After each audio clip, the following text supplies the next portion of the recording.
Hey guys, what's going on? It's me, Jay, here to talk about and wishing everyone a happy Independence Day. Happy 75th Independence Day, 75th birthday to the state of Israel. Today, turning 75. On May the 14th, 1948, um, Israel, after 2,000 years, gained sovereignty as an independent nation. 2,000 years. Uh, the Jewish people had been exiled from the Jewish homeland after the Bar Kokhba Wars in the 130s. And finally, they had been or fought for their independence and their sovereignty at that time. Now, of course, it was a long process. It was it was a process that was took over 66 years of resettlement from various Eastern European countries, starting with Romania in 1882, Galats, Romania. From there, resettlements from the Russian Empire and from other places. But over time,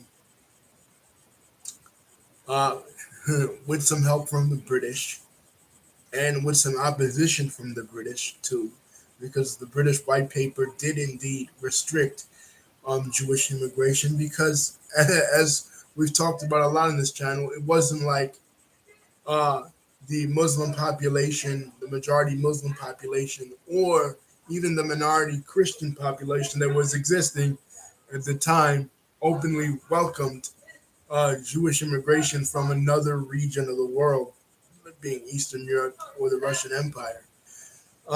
They did at first. During the early Ottoman period in like the 1500s, after um, the Spanish Inquisition, they welcomed Jews from Portugal and from Spain, the Sephardic community.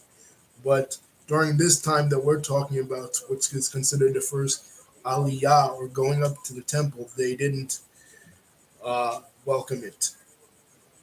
They welcomed the economic prosperity because first the land was like a barren wasteland, and when the Jews came there, they built it up. They got rid of the malaria. They used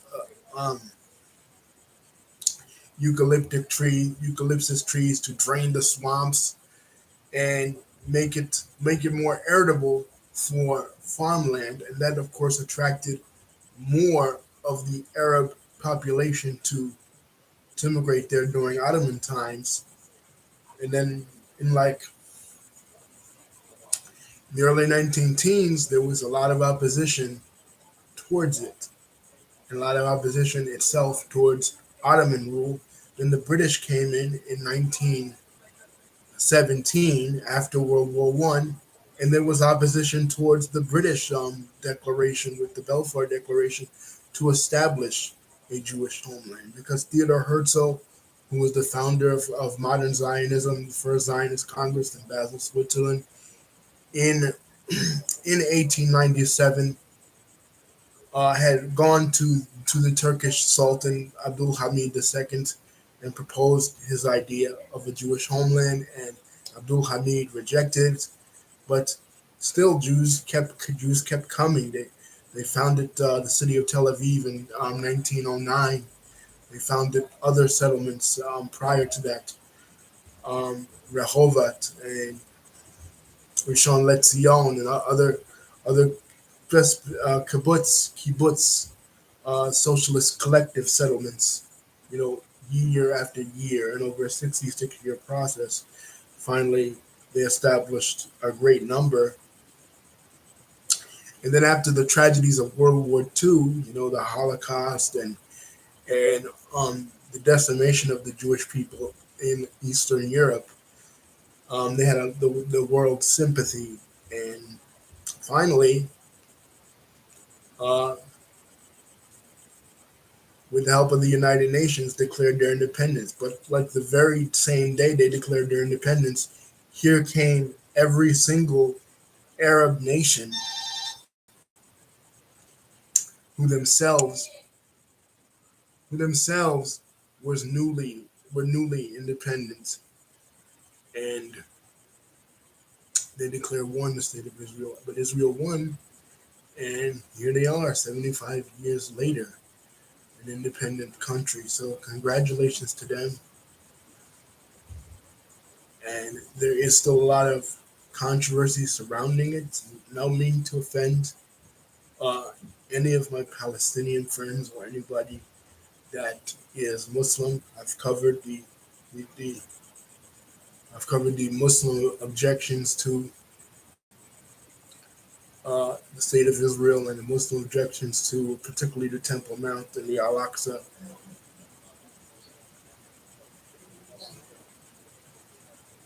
The Al-Aqsa compound, but that's not the point of this video. The point of this video is to wish all Israelis a happy Independence Day, a joyous one. I feel like, in my opinion, having been exposed to both communities, having sympathies with both communities, friends, and even in some cases, family from both. I don't have really Palestinian family, but I do have Muslim friends and family that I love and care about. But in understanding really both sides of the conflict, and it's a really nuanced conflict. Both communities have historical roots. I believe, me personally, that um, the Jewish historical roots go back further than the Muslim historical roots, and even the Christian historical roots. Christian roots go deep into history, and as I've stated before, um, Christianity was the first, the only religion really founded on the land. Technically, the Sinai Peninsula was where Judaism was founded. That's where the Ten Commandments came down, according to the Jewish religion. But the Sinai Peninsula is part of Egypt currently. So technically, you could kind of say that Judaism was technically founded in Egypt, but grew up in Israel. That's where the first two temples were and stuff. But um, all three religions, understanding all three religions, having friends, families, and people in all three religions, and understanding historical ties to it. I feel like the Jewish religion has the stronger has the stronger connection to it. Obviously, the Christian religion has a very spiritual connection, and the Muslim religion has a spiritual connection and a historical connection to it. And I sympathize with all parties involved when it comes to this. Um, I try not to take sides. I look at it objectively. I think the journey of 2,000 years of wonderlessness, 2,000 years of persecution, 2,000 years of uh, being thrown out of this nation and that nation, the Spanish Inquisition, as we mentioned, the Holocaust, as we mentioned, other programs in Eastern Europe, like the Kirchner programs that took place in the early turn of the century. There were horrific things that took place in Jewish history. To me, gives a strong case for the establishment of the state of Israel as a refuge for Jewish people globally. I mean, even in our own time, post World War II, we saw so many um, so many things happen with the collapse of the Soviet Union and persecution within the Soviet republics of Jewish people, persecution by the Ethiopian ruling regime of the Jewish communities there.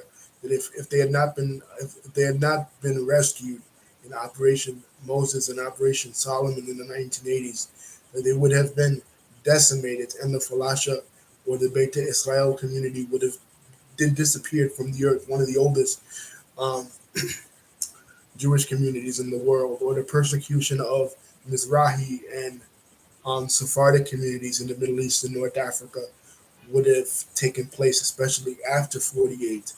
And how the Arab countries at that time took it out on their local Jewish populations. They took all their possessions, and they even killed them in most cases.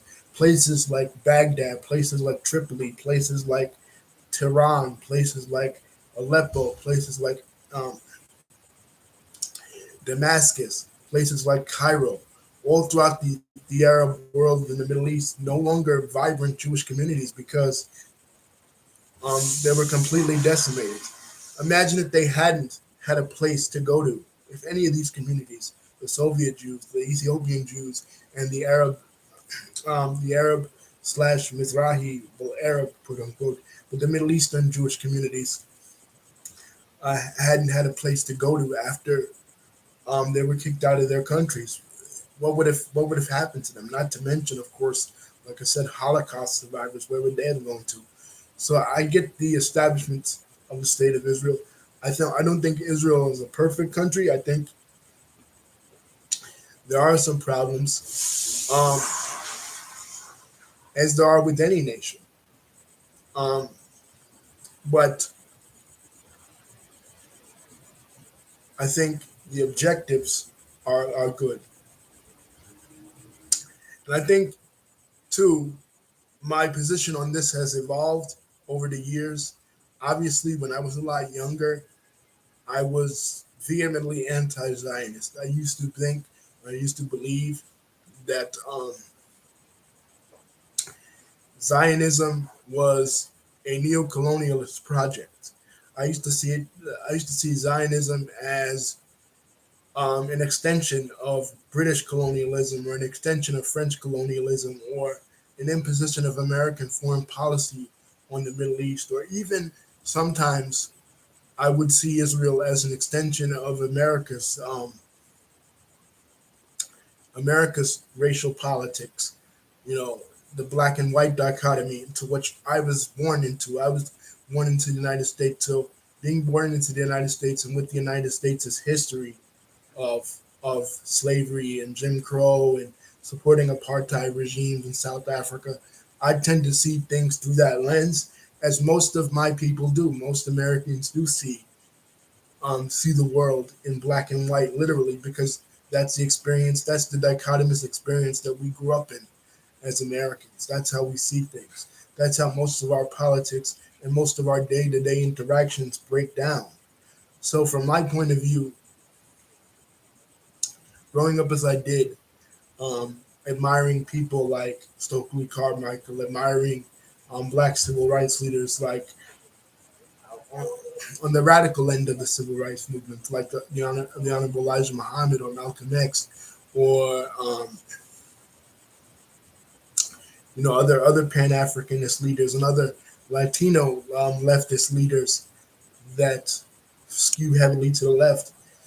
The time I've grown up, the left had completely abandoned the Zionist project and were opposed to Zionism. So I'd grown up believing that Zionism was an extension of that white supremacist ideology that I was and am still heavily opposed to. I didn't take into account at that time the um, the heavy diversity, the heavy ethnic and cultural diversity within Israel itself, or the treatment of Israeli Arabs. I just viewed it in general, broad swaths, you know, taking the perspective of the dominant left, especially the left of color. Like I said, I grew up with the influences of the Five Percenters, the influences of Minister Louis Farrakhan, the influences of Malcolm, the Black Panthers, groups like that, Cesar Chavez, Hugo Chavez, people of that ilk. And among those circles and among the people that learned from those great thinkers, as they were great thinkers, and I still admire them, Zionism was not popular among them. Zionism was denounced among them. Zionism was made to seem like it was, like I said, an extension of neo-colonialism or an extension of Western or white racism. I had not taken into account at that time The Israeli case, the case, um, the history of anti-Semitism. I didn't really even know that anti-Semitism in Europe and in the Western world it even went so deep. You know what I mean? My notions of anti-Semitism was okay. Some Nazis killed some Jewish people, and neo Nazis here in the United States and in Western European countries don't like Jews either. I didn't take into account the Spanish Inquisition. I didn't take into account the Kishinev program because I never learned any of that stuff. You know what I mean? I learned all that stuff independently. On my own, I learned that stuff. And my encounters with Jewish people. Because, like I often say, and this is a critique of the modern American educational system, most of the stuff we need to learn in school, we don't ever learn. So it's hard for us to take into account the experiences of another ethnic group. And I had no idea that anti-Semitism went that deep in Europe or in the West in general. You know what I mean? Or why there was a need for Israel, that even that there was anti-Semitism today, and that makes Israel a necessity. So then I began to see it. I began to see it more sympathetically, meeting Israelis and talking to Israelis and having an open mind and having an objective point of view um, with Israelis, not discounting the experiences of Palestinians, of course not. You know, Palestinians, they have their experience, and their experience is also, I view it as also valid. You know, what I mean, they have a valid claim to the land as well. But uh, seeing it from a more nuanced perspective, and that's what we learn to see as we grow. As we interact with more people from different backgrounds, we begin to see their point of view and where they're coming from. And over the years, I've evolved and I've changed my view. And I think that Israel does have a solid case, obviously for its existence. And even if it didn't, um, I think it's beyond the uh, debating area. We're not debating on the merits of should Israel exist or shouldn't it exist. The point is it exists, and it's a geopolitical reality, and it's something that we have to deal with um, today in the world.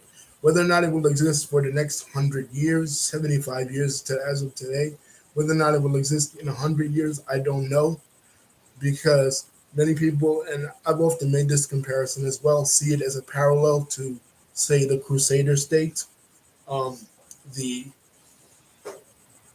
the Crusader state in Jerusalem that existed from 1099 to 1187. Um, and just like with Israel, the Muslims at that time fought it tooth and nail. You know, they fought it for over 100 years.